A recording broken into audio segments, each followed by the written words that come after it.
Chhattisgarh Bastar division मुख्यालय जगदलपुर रे कार्यकारी होउथिबा पुना मार्गेम बा पुनर्वास रो पुनरुद्धार प्रयास अधीन रे माओ संगठन को एक बड़ झटका लागिছে। दंडकारण्य स्वतंत्र जोनाल कमिटी बा डीकेएसजेडी सहित जड़ित मोट 108 जन माओवादी क्याडर जेउथिरे 44 जन महिला माओवादी मध्ये शामिल अछंती हिंसार पथ परित्याग करी समाज रो मुख्य स्रोत को फेरिछंते। ए आत्मसमर्पणकारी माओवादी क्याडरक पई मोट 3.29 कोटी टंकार पुरस्कार घोषणा करा जायथिला।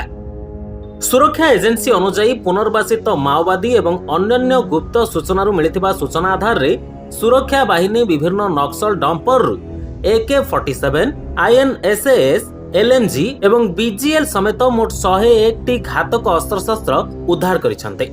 याकू नक्सल विरोधी अभियान रो एक प्रमुख सफलता बोली विवेचना करा जाउछि। सुरक्षा एजेंसी गुड़िक रिपोर्ट करिसंती जे देशर नक्सल विरोधी अभियान रो इतिहास रे प्रथम थर पई गोटे नक्सल डंपर रु 3.61 कोटी नगद एवं प्राय 1.64 कोटी मूल्यर 1 किलोग्राम सोना उद्धार करा जायछि। पुना मार्गेम पदक्षेप द्वारा प्रभावित होई छत्तीसगढ़ रे मोट 2714 माओ कैडर गत 26 मासरे हिंसा परित्याग करी मुख्य स्रोत को फेरिसंते।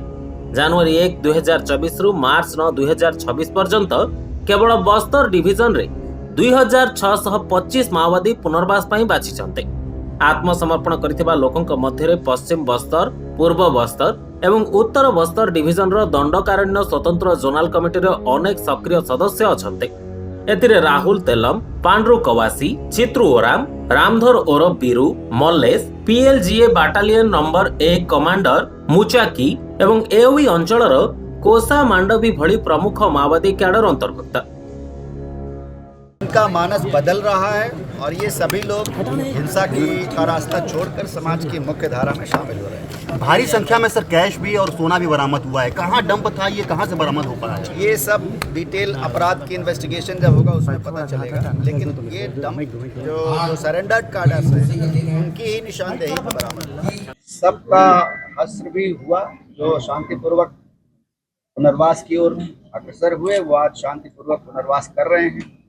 जिन्होंने नहीं किया उनका हस्र भी आपको पता। सरकार एवं पुलिस प्रशासन कहउछंती जे मुख्य धारा को फेरुथिबा माओवादी को पुनर्वास, सुरक्षा एवं सम्मानजनक जीवन यापन सुजोग प्रदान करबा पई केंद्र एवं राज्य सरकार को नीति अनुसार प्रयास करा जाउछि, जहा द्वारा सेमाने समाज रे सम्मान रो सहित समानकर जीवन पुनर्बार आरंभ करि परिबे। नवरंगपुर जिला उमरकोट त्रिपति नंदन रिपोर्ट, लिव लाइव पड़िया।